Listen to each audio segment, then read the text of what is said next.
Olá, meus queridos, sejam bem-vindos diretamente de Dois Córregos, interior de São Paulo. Eu, André Massolini, peço licença para falar com você. Vamos então à pergunta dela que diz assim. Oi, André, boa noite, tudo bem? André, eu tive um relacionamento de 16 anos, um 7 de namoro, 9 de casado. Estamos há 1 ano e meio divorciados e agora eu comecei a me relacionar com outra pessoa. Só que a minha mãe não aceita. E na cabeça dela, relacionamento, casamento, né? É um só, e se você se divorcia ou fica viúvo, você tem que ficar sozinho pro resto da vida. Eu não tô sabendo como lidar com isso. Eu sou independente, moro sozinha, né? Não dependo dela pra nada, mas ela não tá aceitando e tá muito difícil de lidar. Eu queria uma dica sua do que fazer. Então, olha só, gente. O que me chamou um pouco a atenção aqui é que ela falou o seguinte, que a mãe considera que o casamento é um só, que se você se divorcia ou fica viúva, isso me chamou a atenção, ou fica viúva, tem que ficar sozinha. Por aí você vê o quanto tem gente que tem uma ideia absurdamente distorcida sobre as coisas. Porque, ok, enquanto está no âmbito do divórcio, a gente até entende, né, que tem gente que segue essas coisas de religião, de que não pode se separar, que o casamento, né, o que Deus uniu, o homem não separe. Tudo bem, cada um tem a sua crença, tem o seu princípio religioso que o norteia e tá tudo bem. Mas esse lance da viúva, isso me pegou, porque as religiões, certo?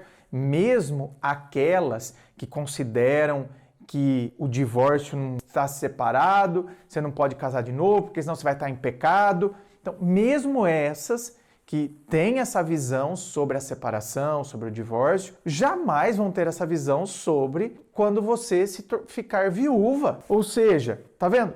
O próprio rito do matrimônio diz até que a morte o separe.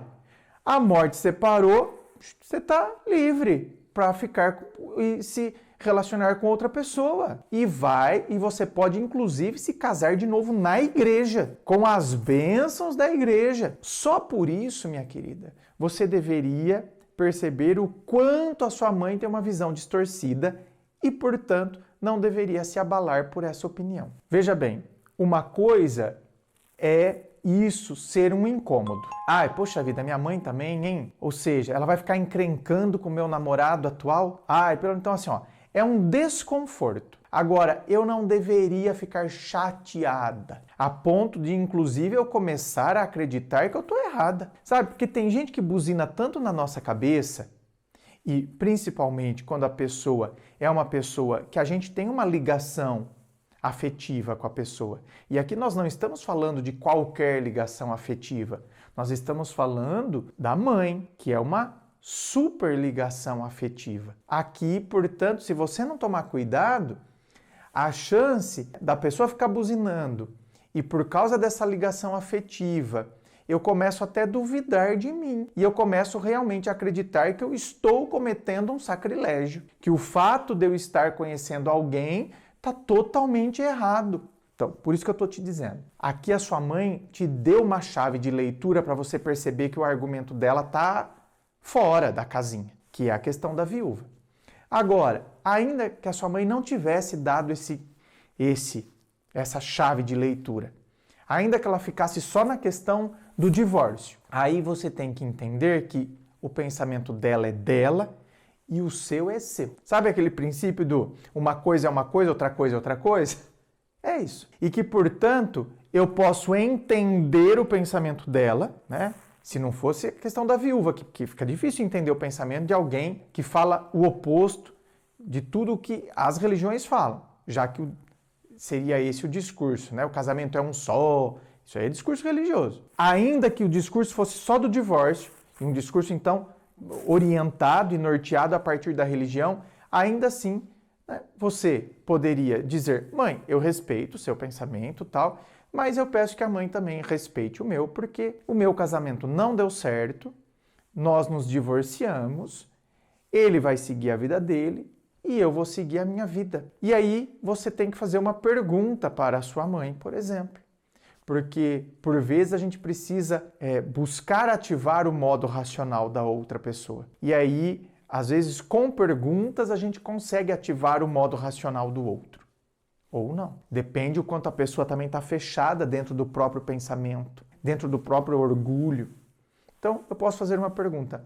Mãe, a mãe quer a minha felicidade? Mãe, a mãe quer me ver feliz? Não, lógico que eu quero, né? Mas é diferente. Não, mãe, pelo amor de Deus, por exemplo, né? Você não falou a sua idade aqui, mas você teve um relacionamento de 16 anos.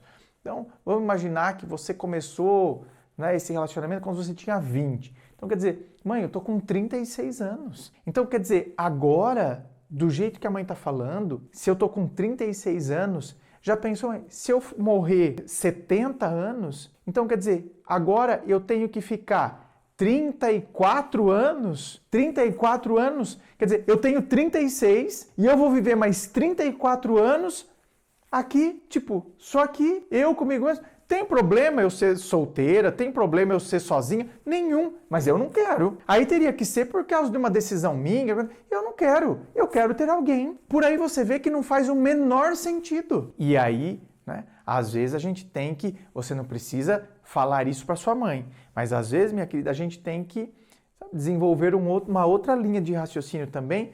A sua mãe é uma pessoa feliz amorosamente? Porque eu vou te dizer, não é porque é mãe não, viu? Porque tem mãe que, na verdade, ela projeta o que existe nela nos outros, principalmente em filha. Então, ela se sente uma pessoa infeliz amorosamente e é como se, então, a sua felicidade também fosse sabe?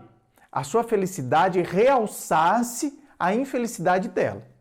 Então, se eu tenho que ficar aguentando o seu pai aqui, esse insuportável do seu pai, você teria que ter aguentado o seu marido também. Se te separou, agora é um problema seu, eu tenho que ficar sozinha. Ou seja, eu não pude me separar dele, você tem que ficar também. Se eu aguentei, você tem que aguentar. Então, lógico, né, numa live não tem como a gente se aprofundar, mas se eu estivesse te atendendo, por exemplo, eu iria me aprofundar. Eu ia falar, me conta sobre o casamento do seu pai com a sua mãe, como que foi. E às vezes quando a gente vai, sabe, ouvindo a história, a gente vai entendendo o porquê tal frase vem. Não é evidente. A pessoa fala um monte de coisa, mas a frase ela tá vindo de outra coisa, que às vezes está lá nos bastidores, né? Essa imposição que ela me coloca tá vindo de outra situação.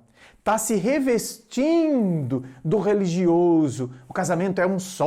Então, isso é o que aparenta, mas vem de outro lugar. Por isso que eu não posso pegar para mim o que não é meu. Eu não posso pegar para mim o que não é meu. A pessoa, muitas vezes, ela projeta em mim as frustrações dela. Eu não vou pegar para mim o que é frustração do outro. Sinto muito. Você pode ser minha mãe, mas você vai ter que ficar com as suas frustrações, porque elas são suas. Eu não vou pegar isso aí para mim. Eu vou ser feliz. Inscreva-se. Fico aqui aguardando a sua inscrição. Aliás, se você quiser também vir aqui para atendimento online, para a gente poder bater papo, para eu poder mergulhar aí na sua história, para que assim eu consiga te ajudar, é só você acessar o meu site www.andremassolini.com.br. É o meu nome transformado em site. Inscreva-se, fico aqui aguardando a sua inscrição. Se você curtiu, dá o seu joinha, compartilha aí com seus amigos. Muito obrigado, beijo no coração e, é claro, um forte abraço.